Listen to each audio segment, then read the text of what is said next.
Welcome to Radio Free Universe Episode 2. As always, I'm your host, Riptor, and helping me with hosting duties is Goatmon. How you doing? Today we're going to cover 2 episodes. I was really mistaken last week when I said there was a 2-week hiatus. Yeah. I don't know what happened there, but I'm glad there wasn't because we got some really good episodes out of it. We're going to cover Future Vision and On the Run. And then we're going to talk about some crazy story stuff because it all got busted open this week. Yeah. This episode really tipped open a can of worms, and people are going to be speculating a lot over things from here on. It is surprising how many questions you can ask in 15 minutes, but Steven Universe has once again topped himself. Oh, yeah. Okay, so let's get to it. First episode up is Future Vision. Garnet reveals her ability to see potential futures. Yeah. Steven, at first, is really fine with this, but then he freaks out from the uncertainty. Yeah. I feel like a big part of it is because Garnet didn't do a good job of explaining, yeah, by the way, all of those horrible things are, like, really, really unlikely to happen. Because, you know, there's always a possibility that something awful will happen to you anywhere. So it's like, you know, if you only are aware of the dangers, of course you're going to have, like, a nervous breakdown. A nervous breakdown. Essentially, Steven came to grips with his mortality. Yeah, very much. Well, kind of, yeah. We touched on that in Too Many Birthdays, but this was more like Mortal Peril. Well, I think Too Many Birthdays was the Gems realizing someday Steven will die. Yeah. Not in the near future, but for them, it's not something they really have to deal with. Yeah, this one was more just Steven's end of realizing the dangers of the world around him. Yeah. That he's almost died several hundred times, and he's never really put 2 and 2 together. Yeah. I like that Garnet can't see a future. I like that there's an element of free will. Yeah. And everything. I'm glad they stressed that, because it doesn't make her infallible. It just makes her really, really good at picking the right path. Yeah. I love the bee drills that kept popping up. Yeah, he's like, you guys again, we're magic. Poke. Poor Cookie Cat. Also, it was just really cool to actually get, like, a Garnet-centered episode that wasn't, like... I mean, Garnet's universe was funny, but that was just Steven making up a story. This was, like, actual Garnet. It was nice, especially when she shows emotion, because she's so stoic all the time. Yeah. It really hits home. Yeah, that part where she takes her glasses off and really starts emoting, which, yeah, she very rarely does. She's very much the strong, silent character of the show. It's masterful how they use these characters, and they've built them up so well that it doesn't really hit you until these moments that, like, every one of the 4 main leads has been really well developed. Oh, yeah, absolutely.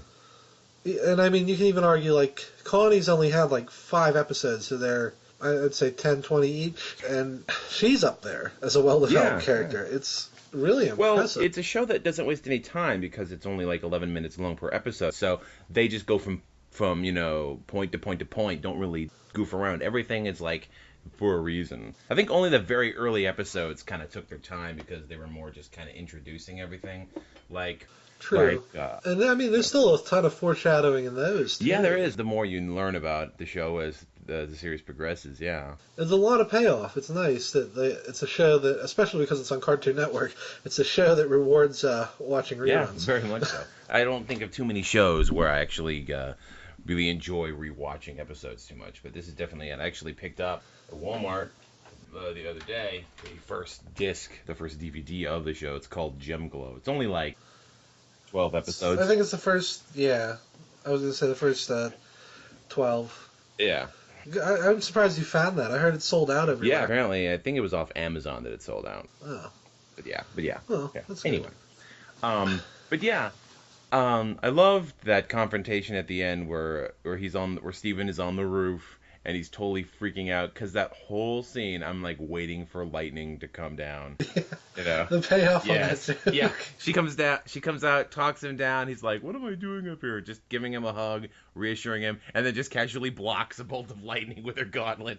Like, what was that? Nothing. It was sweet. Like, maybe that whole speech was just to get him away from the lightning, and we'll never know. Well, I think that was more the main reason. She just chose not to mention that. I like that. Another thing in this episode was Steven trying to get a little more mature. Goodbye, Ninja Squad. Yeah. Hello to Extreme Ninja Squad. Yeah. He doesn't quite get it yet, but I like that. He's putting away his toys. He's trying to be more serious about things. Well, a lot of kids do that when they start to hit puberty. They start to like try to reject elements of childhood to try and like build themselves up. And then when you hit college, you're like, man, I shouldn't have thrown that out. That was awesome. People who don't actually throw out their childhood toys after college, oftentimes will come back and be like, hey, remember this? Yeah. I had 3 brothers, so I didn't get to keep my childhood toys. Yeah. But now I'm an adult, and I can use my money I however can buy my own toys. That's right. Anyway. DJ Berry Bear. Yeah. Anyway, so on to On the Run. On to On the Run. This one's a biggie. Basically, Amethyst reveals her origins. Yeah. She's always been an outsider. In this episode, we find out that she was... we don't know exactly. She was one of the last gems made on Earth before a big civil war. Yeah, she's actually not extraterrestrial. She's a local. She was born here, and so Earth is her home. Yeah. She doesn't seem to see it that way, but I'm sure with time, Steven will convince her. Yeah. I hope he does. Well, I think it's because she hasn't been anywhere else, so she doesn't have that sense of homesickness that you get when you leave, you know? I think if they were able to actually go cross-planet and visit it elsewhere, she would eventually start to kind of get homesick. Especially since, if they went to another gem planet, they wouldn't have food. Yeah. Well, it's interesting. We don't know how long she was in the kindergarten. Yeah. And we look at how Garnet and Pearl act, and they have their wacky moments, but for the most part, they're very strict and rigid. And it makes you wonder what gem society really is like. And those creepy incubators. I didn't see the virus thing until somebody on the forums pointed it out. You didn't see the what now? The incubators, the little diamond-tipped drill things. They look like a virus. Oh, yeah. I know what you're talking about. Yeah. It's actually really sinister how they reproduce. Not that I'm a fan of these movies by much, but I was reminded of the Transformers movies. It's the same basic premise. They would go to a planet, they would, I don't know why in the movie that makes sense, but they blow up the planet to make energy and reproduce. Yeah. Okay. Well, create energy. No, not even energy. In the movie, it's just like we blew up their sun to reproduce. It's very, this is more streamlined, where they seem to siphon everything out of the area. Yeah, there was a subtle touch there when Steven enters the area where he steps on a twig and it just kind of crumbles to ash. Yeah, like it's completely lifeless. Not just a, detached stick.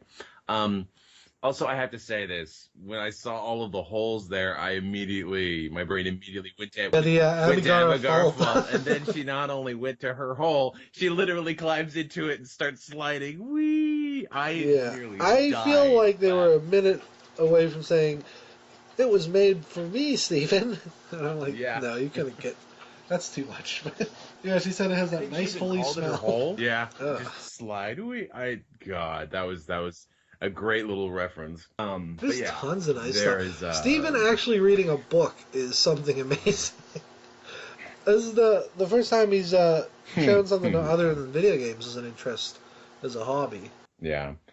Also, we got a song this last episode with Stephen and Amethyst, which was really cute. It was a really sweet little number. And we got a little bit of characterization from Amethyst. A lot more than I was expecting. Like, this episode, you can't go by the title, and even the description. Yeah. It was just like, they go on a train and have hijinks. No. This was... Yeah. They screwing around with their fans, I swear. Yeah, well, it's just like a lot of episodes. It starts off innocuous and fun, and then just suddenly goes to really unsettling places. The fact that that place is even called a kindergarten itself is really creepy. I meant to look up the literal meaning of kindergarten, to see if there's something more sinister behind it. I'll have to do that and leave it in the show notes. I do want to know, why was Amethyst left behind, though? Because it seems like she was the only one in her row. I don't know if she was the only one left behind or if she was just the only one of her generation that survived the whatever conflict that there was between the gems and the crystal gems and whatever you want to call it. I was wondering for a while if there wasn't some sort of similarity between the corrupted gems and gems made on Earth, but then, like I was telling you before the show, Warp Tour mentions that whoever Peridot works for wants to restart the kindergarten. Mm-hmm. Yeah. Someone mentioned that online, and I saw that clip and was like, "Oh, holy shit! That's suddenly more creepy than it was before. That's impressive. Holy crap!" But yeah. Also, speaking of Peridot, this was also brought up was that mural artwork in the Yes. temple in Sirius Stephen shows a conflict going on between two groups. One of them is Rose, and figures behind her, I which I think either guess might have humans been or other humans. crystal gems. Whoever built the temple, at the very least. Yeah, and on the other side is another gem with a bunch of little crystals, which I guess represent other gem kind. And the leader of that side has a triangle-shaped gem on their chest. And both Lapis and Peridot Yes. have triangle shapes on their outfits instead It's of also stars, notable this gem like the doesn't other have gems any have. female traits, at least in the hieroglyphics. He has Super Saiyan hair and more sharp features. Yeah. Well, I mean, Peridot herself True. wasn't especially feminine looking. She was kind of not even very human looking. So I think that was more just Yeah. more a demonization rather than So I gender assume we'll find out identifier. soon. Whoever it is, they're not going to give up so easily. Yeah. But yeah, it just knowing that about Amethyst really explains a lot about She's why she's she's essentially so a much feral more child. over the top yeah, she's a kid who hasn't really had the privilege of, proper training or And you growing have up to around.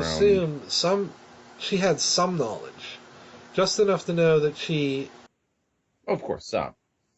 just enough to know what she was, maybe to talk. And then that's it. Yeah. Yeah. Yeah, it's clear she came to understand that the place she came from was problematic and that it was good for it to be shut down. But I think it also explains a lot about why she clashes so much with Pearl. I mean, besides Well, the I obvious look at odd it this way. It's couple, like your older sister shenanigans, saying, how "Oh she, man, that hospital you were born in was a dump. Only horrible things came out of there." And they don't mean it like yeah, you think they do, yeah, but oh man. yeah. But it was just very interesting how she just snapped like that, and it became a fight. And Pearl's like, "I don't want to This is the fight," but second time Amethyst's like, Amethyst "I don't has give a really shit." just gone nuts Yeah, on Pearl and Garnet. Well, just Pearl in this case. And Tiger Millionaire, whenever she feels threatened, yeah. I was gonna that's say her Tiger Millionaire. key defense. Yeah, But this time, I don't think we've seen her fight like that before. yeah. She used Sonic's homing attack. No, yeah. She pulled out, Well, and she Pearl, pulled out so two far whips. Pearl's the only one who's shown I didn't double even know she could do weapons. that. Theoretically, I guess Garnet could, but she doesn't have enough hands. Yeah. Maybe she can put them on her feet. Yeah. Yeah. Maybe shapeshift an extra There pair was of actually, arms. back to those hieroglyphics, there was actually something really interesting. There were a lot of stretchy arms reaching for the diamond guy in one of the glyphs. Then I remembered that bubble full of severed arms that Rose had. Mm. And Oh, jeez. Yeah.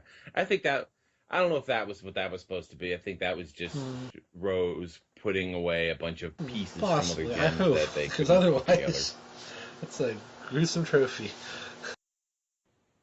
Who knows, though? But anyway, Yeah, I love how Stephen is just once again just showing leadership skills and playing yeah. peacemaker, kind of like, okay, Pearl, you need to go talk to her, Yeah. I mean, a couple Yeah. episodes Yeah. ago, I don't think I could have seen him doing that, but now he knows sometimes he has to step up. Yeah. Yeah. Exactly. I mean, he was doing that anyway. Remember at the season 1 finale with Ocean Yeah.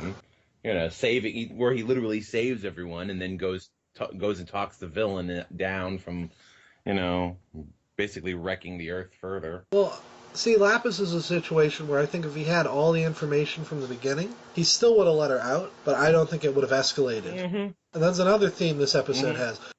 The gems don't tell Steven important information until Yes, and that backfires on them because they're underestimating him. it's repeatedly Yeah.